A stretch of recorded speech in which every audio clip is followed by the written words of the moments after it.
আসসালামু আলাইকুম ওয়া রাহমাতুল্লাহ। হামিদা ওয়া মুসাল্লিয়া ওয়া মুসাল্লামা ওয়া বা'দ। সুপ্রিয় দর্শক, আপনাদের সকলকে আন্তরিক অভিনন্দন, মোবারকবাদ জানাচ্ছি।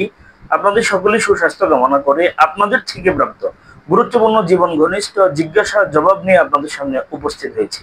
দিনী ভাই এবং বোনেরা, অনেকের প্রশ্ন হচ্ছে মুহতারাম, কোন কোন পশু দ্বারা কুরবানি করা যাবে? জি, আল্লাহ তাআলা কোরআনুল হাকিমে বাহিমাতুল আনআম, আল্লাহ তাআলা চতুষ্পদ প্রাণীর কথা আল্লাহ তাআলা বলেছেন। এখানে বাহিমাতুল আনআমের তাফসীর, অধিকাংশ মুফাসসিরদের তাফসীর হচ্ছে এখানে বাহিমাতুল আনআম দ্বারা আল্লাহ তাআলা ৬টা প্রাণীকে আল্লাহ তাআলা উদ্দেশ্য নিয়েছেন।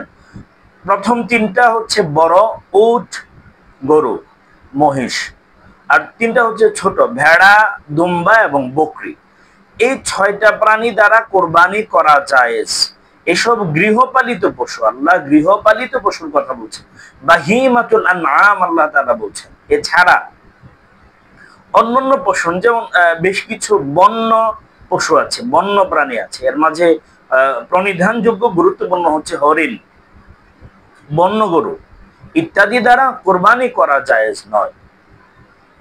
এটা আমরা ফতোয়া কাজী খান ৩ নম্বর খণ্ডের ৪৮ নম্বর পৃষ্ঠা, বাদায়ুস সনায়ের ৪র্থ খণ্ডের ২০৫ নম্বর পৃষ্ঠাতে ফতোয়া হিসাবে আসছে। আর কোরআনে তো আল্লাহ তাআলা বাহিমাতুল আনআম, আল্লাহ তাআলা গৃহপালিত চতুষ্পদ জন্তু, পশুর কথা আল্লাহ তাআলা বলেছেন।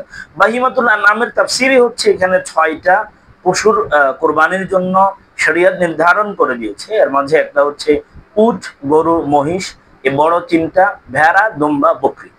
এই হচ্ছে, এটা মহিলা হতে পারে, পুরুষ হতে পারে, অর্থাৎ নর মাদি, নর নারী দুটোটা দ্বারাই হবে। উট, উটনি। এরপরে গরুর মাঝেও ২ প্রকার আছে, মহিষের মাঝেও ২ প্রকার আছে।